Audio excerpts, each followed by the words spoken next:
Ta Miken min? Nei, Miken min.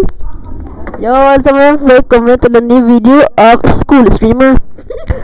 I dag er det fredag. I morgen så er det kjøredagen, ass. Bare prosjekten er snart ferdig. Ja. Miken min? Miken din? Miken min?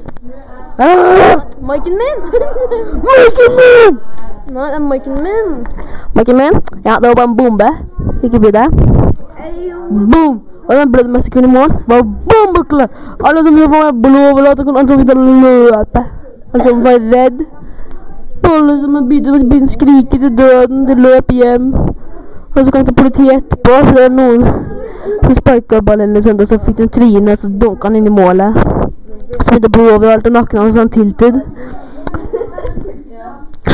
Og etter det dro vi hjem. Alle som var glad, smilende. Vel, starter videoen, så peace.